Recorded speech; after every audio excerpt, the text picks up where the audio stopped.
উনুনে ভাত চাপিয়ে দিয়ে চলে এসেছি সব ভিজিয়ে দিতে, নিজের জামা কাপড় বাসি যেগুলো আছে।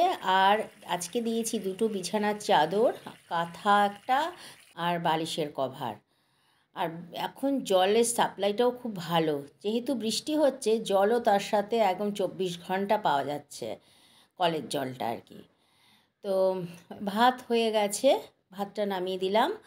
আর ডাল সেদ্ধ করা হয়ে গেছে। কর্তামশাই কাজে চলে গেছে, চা করেছিলাম সকালে, চা খেয়ে টিফিন নিয়ে চলে গেছে কাজে।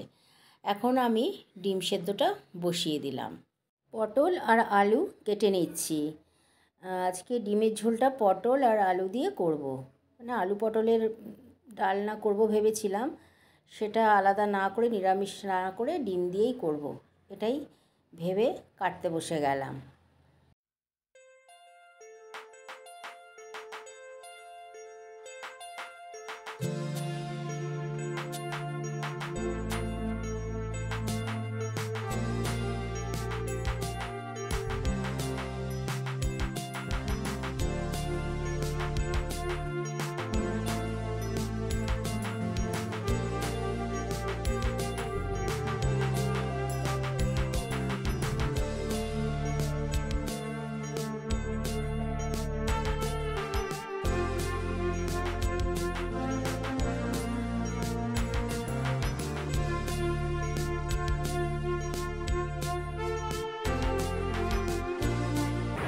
শুভ সকাল বন্ধুরা, অপর্ণা ক্রিয়েশনে তোমাদেরকে জানাই অনেক অনেক শুভেচ্ছা আর আমার ভালোবাসা। আশা করি সবাই ভালো আছো, সুস্থ আছো। আমিও ভালো আছি মোটামুটি আর কি। ভালো থাকতেই হবে, তাই না বলো? তো একদম কখনোই বলা উচিত না যে ভালো নেই, ভালো আছি। তা আমাদের কী আছে আর বলো, আমাদের তো এখন বয়স হয়েছে, খারাপ ভালো সব কিছু মিশিয়েই এখন আমাদের বেঁচে থাকতে হবে। যাই হোক, সব মিলিয়ে ভালোই আছি। একটু পায়ের ব্যথাটা বেড়েছে, হাঁটাচলা করতে কষ্ট হচ্ছে, বসতে কষ্ট হচ্ছে, এইটুকুই। এছাড়া আমি ভালো আছি, এমনি অন্য কোনো কষ্ট নেই। যাই হোক, অনেক সকালবেলা উঠেছি আজকে, অনেক ভোর ভোর উঠেছি।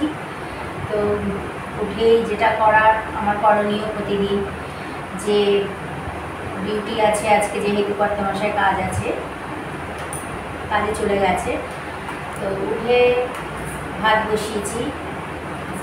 আগেই ভাত বসাই না, আগে তো আমার বাসি ক্রিয়াকর্ম সব সারি, জামা কাপড় ছেড়ে তারপরে আমি ভাত বসাই।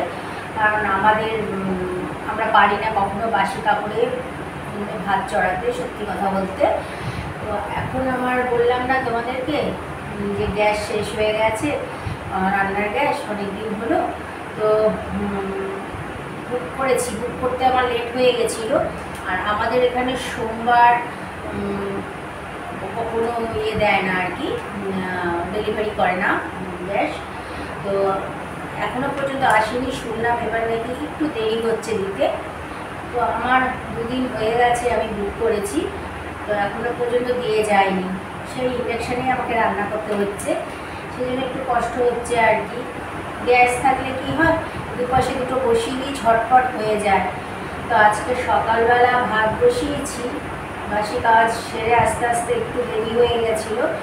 তো ভাতটা হয়েছে, ডালটা বসাবো, তো দেরি হয়ে গেছে। আজকে কর্তামশাই আমাকে কালকে বলেনি যে আজকে তাড়াতাড়ি কাজে যেতে হবে, আর আমিও তো আমার মতনভাবেই কাজ করছিলাম।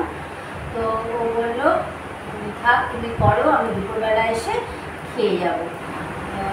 অনেকটা দূর ওর অফিস, আসতে খুবই কষ্ট হবে। জানি না এখন আসবে কি না, নাকি ক্যান্টিনে খেয়ে নেবে ওখানে, বলতে পারছি না। আমার ভাত আর ডাল সেদ্ধ হয়ে গেছিলো, কিন্তু শুধু ভাত আর ডাল দিয়ে তো কোনো মানুষ খেতে পারে না, ওরকমভাবে খাওয়া যায় না আর কি, একটু কষ্টই হয়। তাই আমাকে বললো তুমি ধীরে সুস্থে করো, আমি দুপুরবেলা খেতে আসবো, অসুবিধে নেই। তো কাজে চলে গেছে।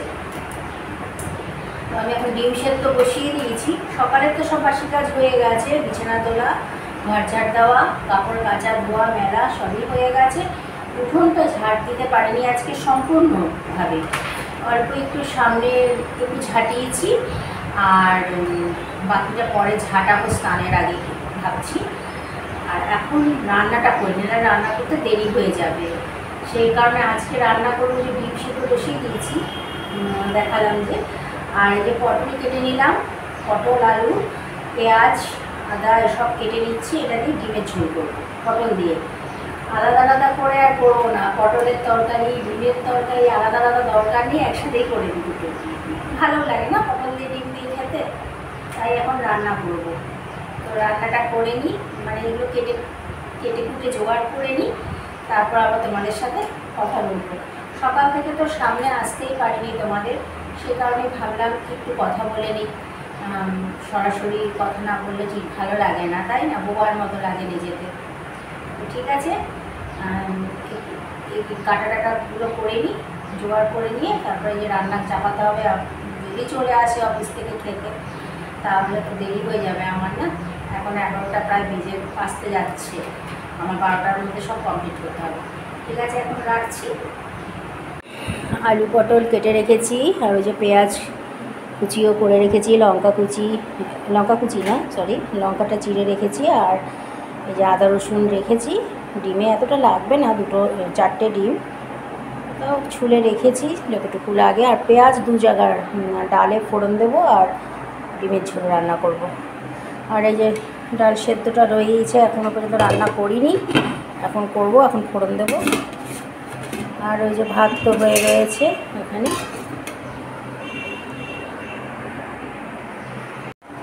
যে ডিম সেদ্ধ হচ্ছে, হয়ে গেছে, ফেটে গেছে একটা দুটো ডিম। আমার যখনই আমি ডিম সেদ্ধ দেবো ফাটবেই। 4টে ডিম, ভাবলাম আবার কি নুন দেবো এর মধ্যে, অনেক সময় নুন দেই, দেখেছিলাম যে নুন দিলে নাকি ফাটে না, ফাটবেই একটা দুটো। তাও তো আজকে অল্পের মধ্যে দিয়ে হয়েছে, একদম বেরিয়ে যায় ফেটে গিয়ে। ঠিক আছে, এবার রান্নাবান্নাটা করি।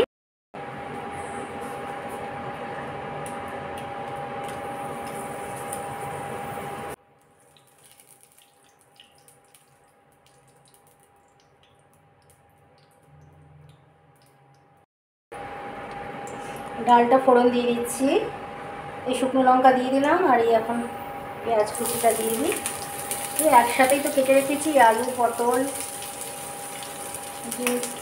ডিমের ঝোল রান্না করব।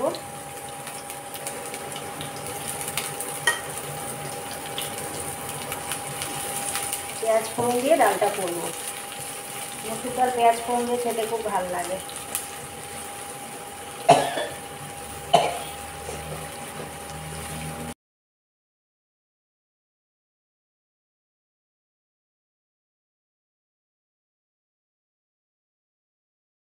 ফোড়ন দিয়ে দিলাম ডালে, পেঁয়াজ ভেজে আর শুকনো লঙ্কা ভেজে দিয়ে দিলাম। আর এখন একটু এর মধ্যে কাঁচা লঙ্কা কয়েকটা চিড়ে রেখেছি, সে কাঁচা লঙ্কা দিয়ে দেবো। তারপর কিছুক্ষণ একটু জাল হলে, মানে ফুটে উঠলে তারপরে নামিয়ে নেব ডালটা। আর বেশি ঘনও করব না, আর একদম পাতলাও রাখবো না, তবে একটু পাতলা পাতলা ভাব থাকবে, পাতলা মুসুরির ডাল খেতে ভালো লাগে। ডাল হয়ে গেছে, ডালটা হয়ে গেছে, নামিয়ে রাখলাম, পেঁয়াজ ফোড়ন দিয়ে করেছি। আর এই এখন ডিমের ঝোলটা বসিয়ে দিই, যে ডিম সেদ্ধ করে ছোলাও হয়ে গেছে, এখন বসিয়ে দিই।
একটা বাড়ন্ত আছে, বাড়ন্ত বলতে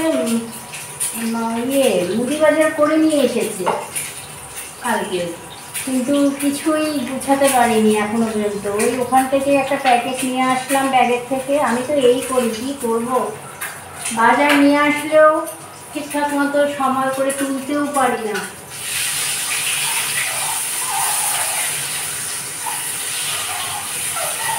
আজকে দেখি সন্ধ্যেবেলা তুলে ফেলবো।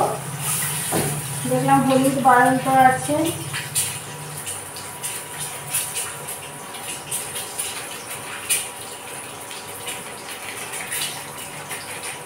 আমার না খুব কষ্ট হয় এইখানটায়, এই ইন্ডাকশানটা বসানো তো, রান্নাঘরে সব থাকলে কোনো অসুবিধে নেই। ঠিক আছে, রান্নাটা করে নিই। ডিমটা ভাজা করে নিলাম। এই 4টে ডিমই রান্না করছি। একটু হলুদ মাখিয়ে তারপরে একটু ভাজা করে নিলাম। ডিম ভাজা হয়ে গেলে আমি পটলটাকে আগে একটু ভেজে নিচ্ছি। অল্প একটু হলুদ গুঁড়ো দিয়ে দিয়েছি, দিয়ে পটলটাকেও বেশ কিছুক্ষণ একটু নাড়াচাড়া করে ভাজা করে নিলাম। এতে না রান্না করতে একটু সুবিধে হয়, বিশেষ করে ডিম দিয়ে করলে তো এটা করে নেওয়াই দরকার, আলাদা আলাদা করে ভেজে নিলে ভালো হয়। এবার ওই তেলের মধ্যে আবার একটু তেল দিয়ে দিলাম, তার মধ্যে জিরে আর তেজপাতা ফোড়ন দিয়ে দিয়েছি। দিয়ে এবারে আমি আলুগুলো দিয়ে দিলাম, যেভাবে করে আর কি সবাই, আমিও সেভাবেই করছি। তা আলুটা যখন একটু ভাজা ভাজা হয়ে গেল, ওর মধ্যে একটু পেঁয়াজ দিয়ে দিলাম। পেঁয়াজ দিয়ে একটু নাড়াচাড়া করে তারপরে মশলাগুলো দিয়ে দিলাম। মশলা বলতে জিরে গুঁড়ো দিয়েছি, আর শুকনো লঙ্কার গুঁড়ো, আদা বাটা, আর ছোট ছোট 2টো কোয়া রসুন দিয়েছি, ওই রসুন বাটা, ব্যাস, আর কিছু না। ধনে গুঁড়ো দেইনি। দিয়ে কষিয়ে নিয়ে জল দিয়ে দিলাম। এবার একটু ঢাকা দিয়ে দিলাম। তারপরে মোটামুটি মিনিট 15 রান্না করলাম। রান্না করে এই যে আমার ডিমের ঝোল রান্না করা কমপ্লিট হয়ে গেল। রান্না বান্না কমপ্লিট হয়ে গেছে, আমার স্নান পুজো সব হয়ে গেছে। আর আকাশের অবস্থা দেখেছো তো, কর্তামশাই এখনও আসেনি। 2টো বেজে গেছে। কর্তামশাই আসার কথা ছিল এই 12টা থেকে 12:30টার মধ্যে, তো আসেনি, বলল দেরি হবে, কারণ একবারে সব কাজ সেরে তারপরে ছুটি নিয়ে চলে আসছে। মানে আজকে সারাদিনের কাজ কমপ্লিট করে 2:30টা বেজে যাবে আস্তে আস্তে। আর মনে হচ্ছে এখনই বোধহয় বৃষ্টি নামবে। তো জামা কাপড় তো বাইরে মেলা রয়েছে, সেগুলো তো তুলে নিয়ে আসতে হবে। মেঘটা কেটে গেছে একদম। তুলতে এসে ওই দেখো না, কয়েকটা তোলা হয়েও গিয়েছিল, আমার নাইটি গামছা এগুলো আর কি টুকিটাকি। দেখলাম মেঘটা কেটে গেল, ভাবলাম থাক, মেলাই থাকুক। চাদর 2টো আর তুলিনি, কাঁথাটা তুলে ফেলেছিলাম, যেহেতু ওটা ভারী খুব, ভেবেছি ওটা যদি ভেজে তাহলে তো হয়ে গেছে, কেননা জলটা বেশ ভালোই ঝরে গেছিলো। শুকোয়নি, কেন ওয়েদারটা তো খুব একটা সুবিধের না, রোদ সেরকম ওঠেওনি, একবার উঠেছে তো আরেকবার দেখলাম কালো হয়ে আসছে। তো চিন্তা করলাম না, মেলাই থাকুক, যদি না আমি বৃষ্টিতে তুলে নেবক্ষণ। তো আজকের ভিডিওটা এখানেই শেষ করলাম বন্ধুরা। আবার দেখা হচ্ছে তোমাদের সাথে নতুন একটা ব্লগে। ততক্ষণ সবাই ভালো থেকো, সুস্থ থেকো, আর কিন্তু অবশ্যই আমার পাশে থেকো, তাহলে কিন্তু আমি আর একটু ভালোভাবে কাজ করতে পারবো। শত শরীর খারাপ থাকুক, তার মধ্যে দিয়েই আমি উৎসাহ পাই এই কাজ করার, কারণ এই কাজটা আমি খুবই ভালোবেসে ফেলেছি। সত্যি কথা বলতে, হয়তো খুব বাধ্য না হলে আমি কাজ বন্ধ দিই না, প্রতিদিনই আমি দেওয়ার চেষ্টা করি।